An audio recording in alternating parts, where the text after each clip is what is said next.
The first crack appeared not with a shout, but with the clink of fine crystal. My father, a man who believed his every pronouncement was a pearl of wisdom, raised his glass of expensive Cabernet Sauvignon. The deep red liquid caught the light from the dining room chandelier, casting tiny, dancing ruby spots on the pristine white tablecloth. He wore the expression he reserved for major business deals and Aria's graduation, a look of profound, self-congratulatory pride. "I'd like to propose a toast," he began, his voice a sonorous boom that commanded the room to silence. My mother immediately put down her fork, her face already arranged into a mask of adoring anticipation. "To our Aria," he continued, his gaze softening as it fell upon my younger sister. "And to the exciting, well-deserved new chapter beginning for her at the family lake house."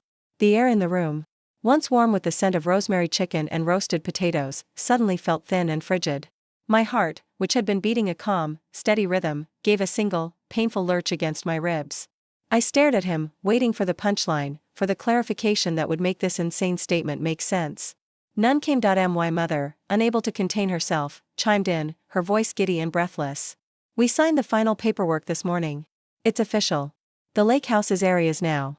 A full and legal transfer." She reached across the table to squeeze Aria's hand, her eyes glistening with tears that were equal parts joy and a strange, performative sentimentality. If you're enjoying this, please subscribe and share. Your support keeps the stories coming. The world didn't just tilt on its axis. It fractured, splintering into a million sharp, unrecognizable pieces. The lake house. My lake house. The two words echoed in the sudden, deafening roar that filled my head, drowning out all other sound. I could feel the blood draining from my face, a cold numbness spreading from my core out to my fingertips, making them tingle and feel alien at the ends of my hands. My grip on my own wineglass tightened instinctively, the stem a fragile, delicate bone in my white-knuckled fist. I was afraid if I let go, I would shatter into 1,000 pieces right there on my mother's heirloom linen. I forced my eyes away from my parents' triumphant faces and onto my sister, Aria. She offered a small, practiced, and perfectly humble smile. It was the same smile she used in her sponsored content for sustainable yoga wear and mindfulness apps.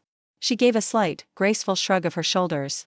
A gesture meant to convey modest acceptance, as if she'd been bestowed a minor, unexpected honor, a community service award, perhaps. Not the keys to a kingdom I had spent a lifetime building and maintaining. "You." I finally managed to choke out, the word scraping raw against my throat. "You gave it to Aria?"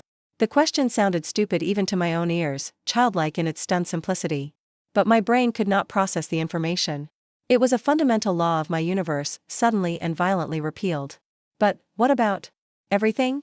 The word was a desperate, inadequate vessel for the flood of memories and sacrifices it tried to hold. The new roof I paid $10,000 toward last fall? The entire back deck I stripped and restained myself over 2 sweltering, mosquito-ridden weeks in July? The plumbing I helped Uncle Frank reroute after the pipes burst in the big freeze? The everything? The 15 years of everything? My father let out a deep, rumbling chuckle, the sound condescending and utterly dismissive.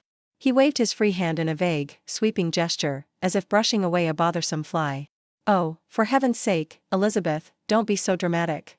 You've always enjoyed puttering around out there. It gave you a nice little project, kept you busy. Aria, however, has a true vision for the place." He said the word vision with reverence, as if she were a prophet. "She's going to renovate it, open up the walls, make it bright and airy, a proper creative sanctuary.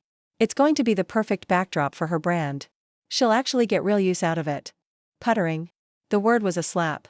He had distilled 15 years of my love, labor, and financial investment into a single, belittling term.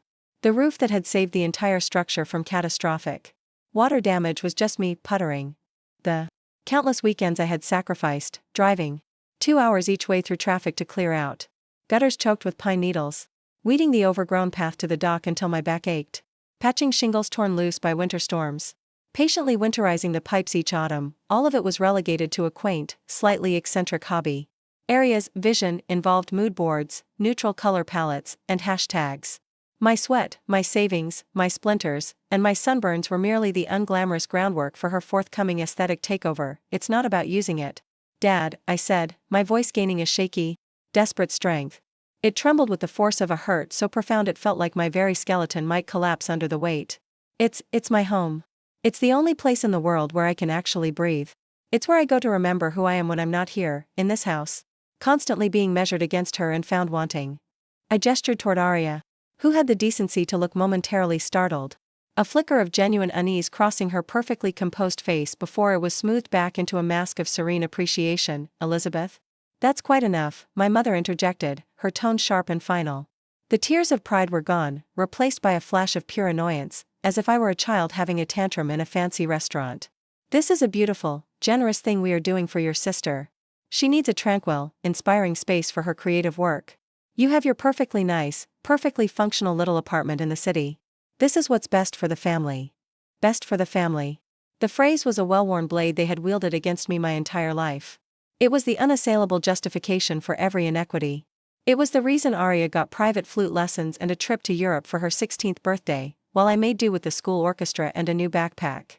It was the reason her undergraduate and graduate tuitions were paid in full without a second thought, while I worked 2 part-time jobs and graduated with a mountain of student debt.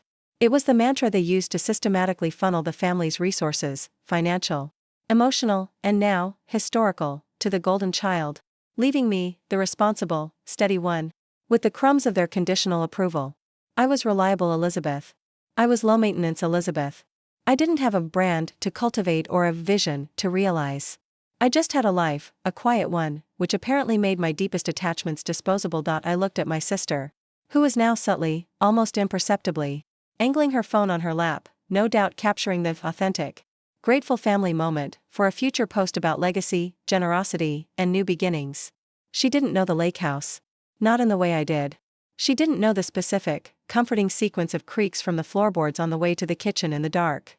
She didn't know that the best, sun-warmed wild blueberries grew in a secret, sunny patch on the slope behind the old toolshed. She had never discovered the hidden cove a quarter-mile down the shore, where the water was always still and clear as glass.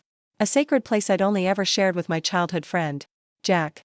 She hadn't spent solitary nights wrapped in a blanket on the screened porch, listening to the lonely, haunting call of the loons and feeling a sense of belonging so profound it was almost a physical ache.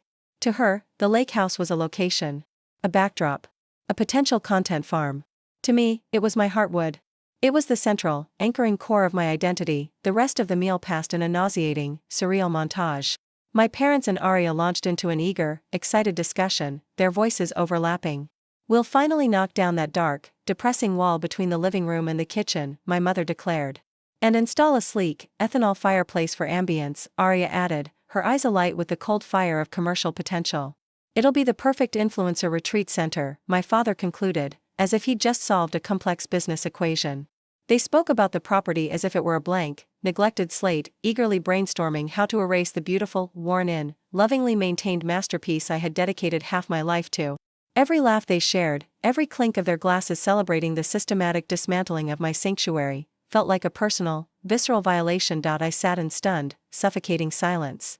My plate of food, once appealing, now looked like a grotesque still life of betrayal, the chicken pale and the gravy congealing into a waxy skin. The betrayal was no longer a slow, dripping leak I had learned to live with. It was a catastrophic dam break, a flash flood of injustice that was washing away the very last foundations of my place in this family. They hadn't just given away a house. They had given away my history, my labor, my peace, and the only true home I'd ever known. And they had done it with smiles on their faces, with a toast, fully expecting my compliance, my congratulations, my silent acceptance of my role as the supporting character in Aria's dazzling story.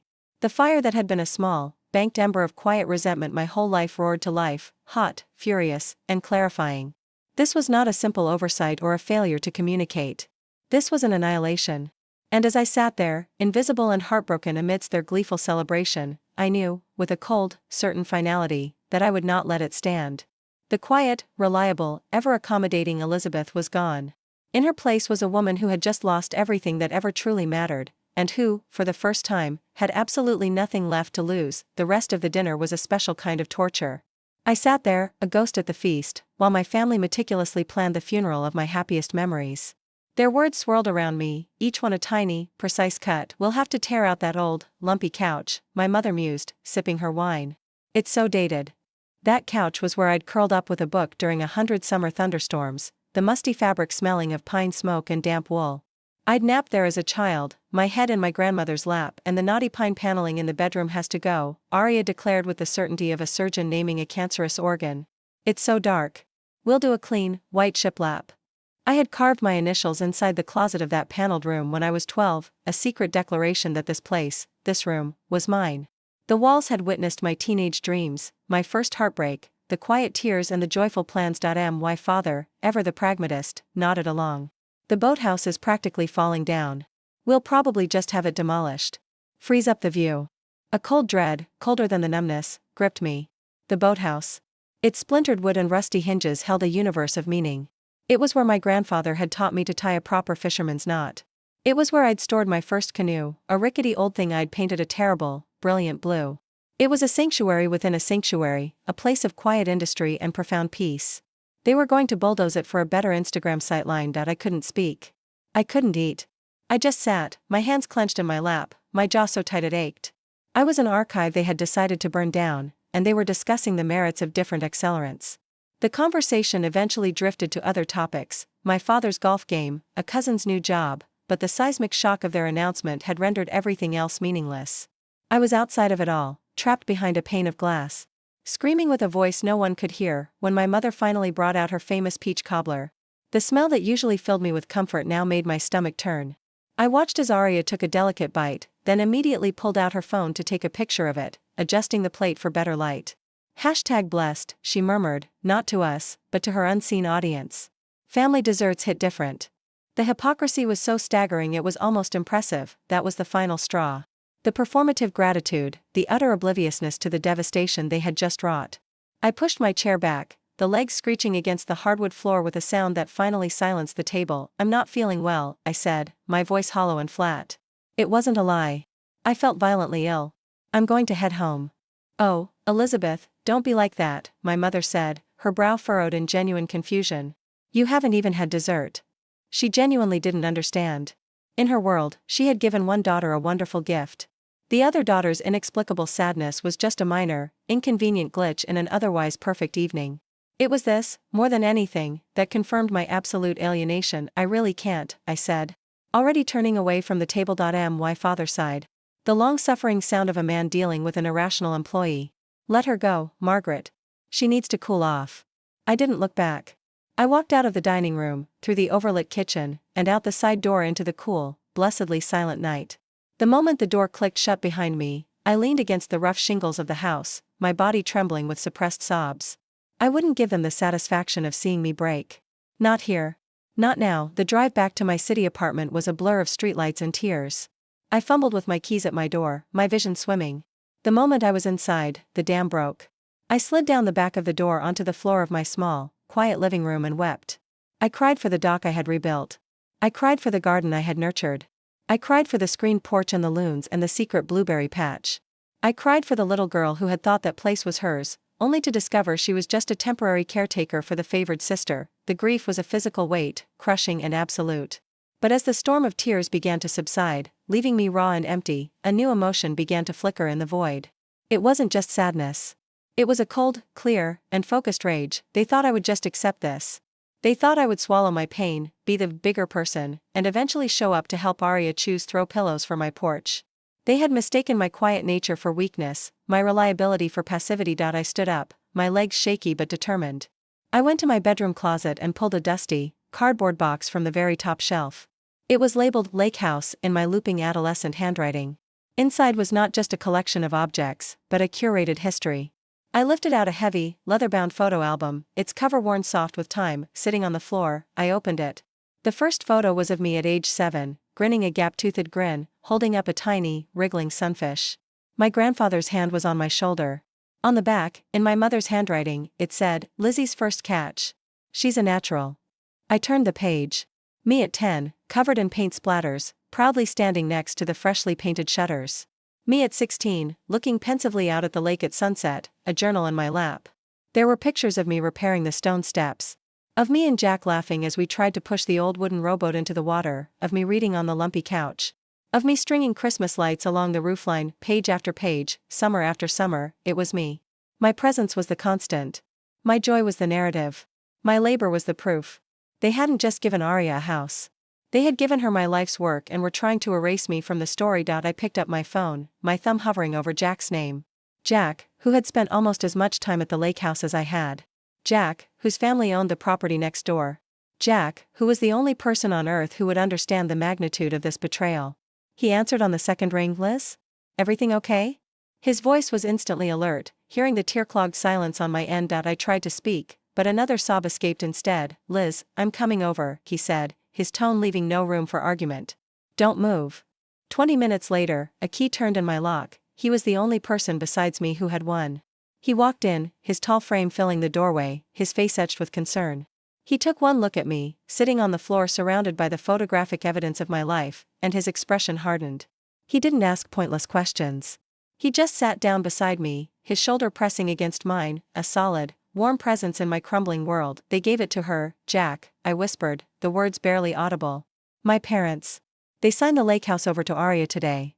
He was silent for a long moment, absorbing the news. He looked down at the open album, at the picture of the two of us at 15, sitting on the dock with our feet in the water. "No," he said, the word a low, disbelieving growl. "They didn't." "They toasted her," I said, a hysterical laugh bubbling up amidst the tears. "They toasted her, and they talked about knocking down walls and demolishing the boathouse." Jack's jaw tightened. He reached out and gently closed the photo album, as if to protect the memories inside from the ugliness of the present. "Liz, I don't even have a word for that. That's monstrous." Hearing him say it, having my reality validated by someone who knew the whole, unvarnished truth, was a lifeline. The isolation I had felt at the dinner table began to recede, replaced by a fragile sense of solidarity. "What are you going to do?" he asked, his voice quiet but intense. I looked at him, then at the box of memories. The cold, clear rage I had felt earlier crystallized into a plan. It wasn't a fully formed plan, not yet. It was more of a direction. A mission. "I'm not going to let them erase me," I said, my voice gaining a new, steely quality. "I'm not going to scream or yell. That's what they expect." The dramatic daughter having a meltdown. "Then what?" Jack pressed, his eyes searching mine. A slow, grim smile touched my lips. It felt strange on my tear-streaked face. "I'm going to remind them," I said softly, picking up the photo album and holding it against my chest like a shield. "I'm going to remind them of every single nail I hammered, every brushstroke I painted, every weed I pulled. I'm going to show them, in a way they can't possibly ignore, exactly what they've so carelessly given away.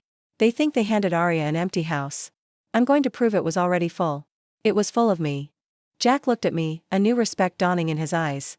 He nodded slowly. "Okay," he said. "Then that's what we'll do. How do we start?" The word "we" was the most powerful thing I had heard all night. I was no longer alone in this. The battle for my home, for my history, for my very identity, had just begun. And for the first time, I had an ally and a weapon. The quiet, steady Elizabeth was gone. In her place was a general, preparing for war. And her first move would be a display of memory so potent, so undeniable, that it would shake the very foundations of their rewritten history. The week that followed was a study in controlled, silent fury. I went to work, I paid my bills, I functioned like a normal human being, but beneath the surface, I was a war room. Jack became my chief strategist. We didn't meet at my apartment, fearing an unannounced visit from my mother. Instead, we huddled in a back booth of a quiet, dimly lit pub we'd frequented since college. The photo album and a growing stack of documents between us. "It's not just the photos," Jack said one evening, tapping a finger on a bank statement I'd pulled. "It's this. The 10 grand for the roof. The receipts from the hardware store for the deck stain, the plumbing supplies. This is a paper trail of your ownership more than any deed ever was." I nodded, sipping my drink. "And the testimonies." We had been discreetly reaching out to people who had witnessed my stewardship. Old Mr. Henderson, who ran the general store near the lake and had delivered supplies to me for over a decade. Sarah, who owned the bait and tackle shop and remembered me buying my first fishing license. My Uncle Frank, who was appalled when I called him and confirmed the story about the frozen pipes. "Your dad told me you were just keeping an eye on the place," Frank had said, his voice heavy with regret. "I had no idea they'd do this, Lizzie. I'm so sorry." Each piece of evidence was another brick, building a fortress of truth against their narrative of casual generosity to Arya. I wasn't just collecting ammunition. I was reconstructing my own reality, one that was impervious to their dismissal. The call came, as I knew it would, the following Sunday. My mother's voice was saccharine and strained. "Elizabeth, we're having a small family gathering at the lake house next Saturday. Arya wants to show everyone her vision boards. We'd really love it if you could come. Let's put this unpleasantness behind us, darling. It's time to heal." Unpleasantness. Like a spilled drink. Heal. Like I was the one who had inflicted a wound. I looked across my kitchen table at Jack, who was watching me intently. And I put the phone on speaker. "I'll be there, Mom," I said. My voice calm and clear. There was a palpable sigh of relief on the other end. "Oh, wonderful. I knew you'd come around." It starts at 2.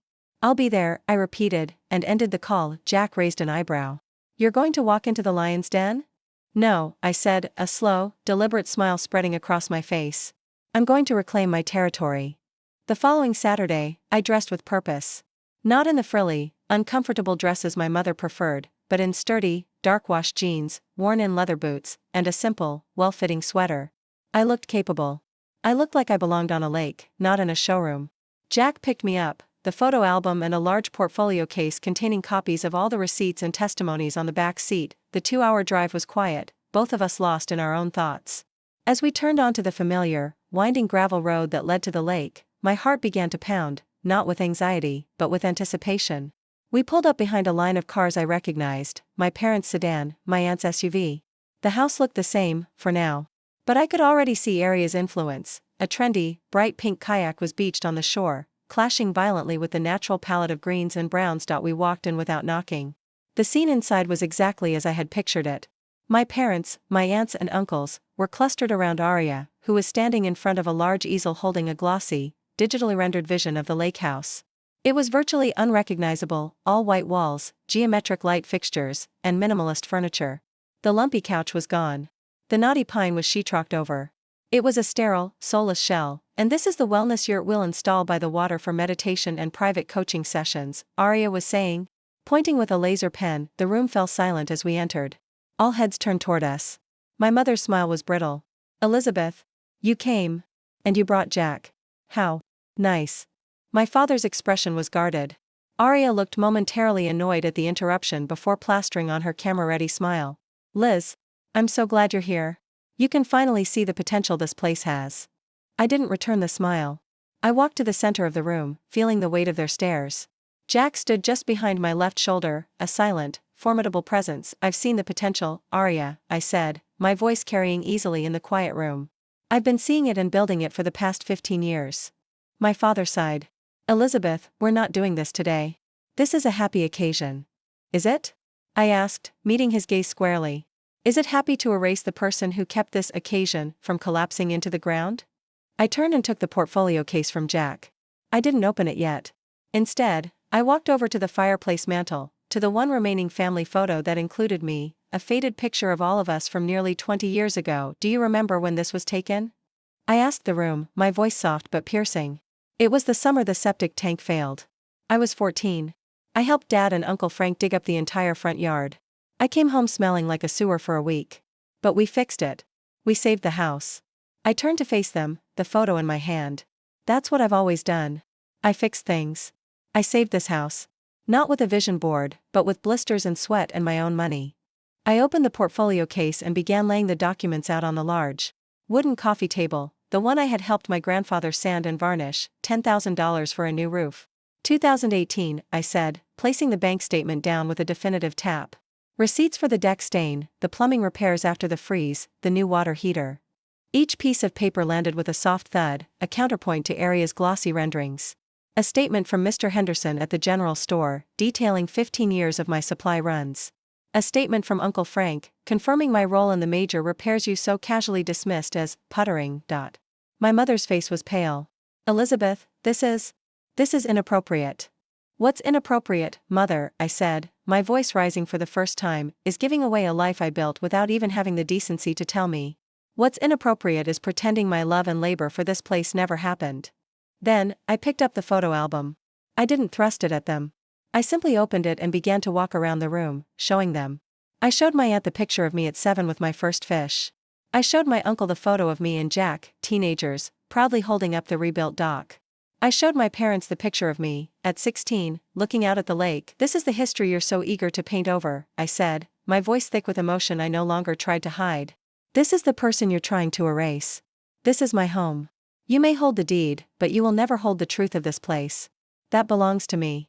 I stopped in front of Aria.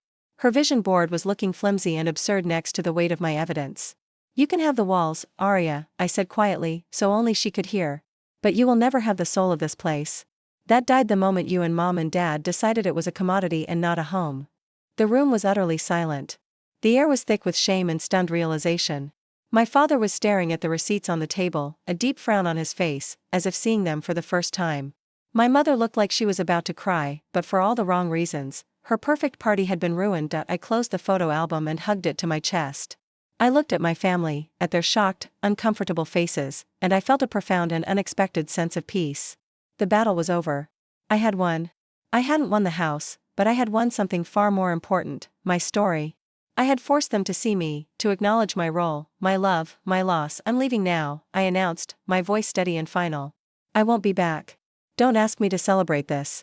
Don't ask me to be a part of it. You made your choice. You gave away my home. Now you can live with the silence I leave behind. I turned and walked out, Jack at my side. We didn't look back. As we drove away, the late afternoon sun glinting off the lake, I felt lighter than I had in years. The anchor of their approval, which I had dragged behind me my entire life, had finally been cut. I was free. I was no longer Elizabeth, the overlooked daughter. I was just Elizabeth. And that was more than enough.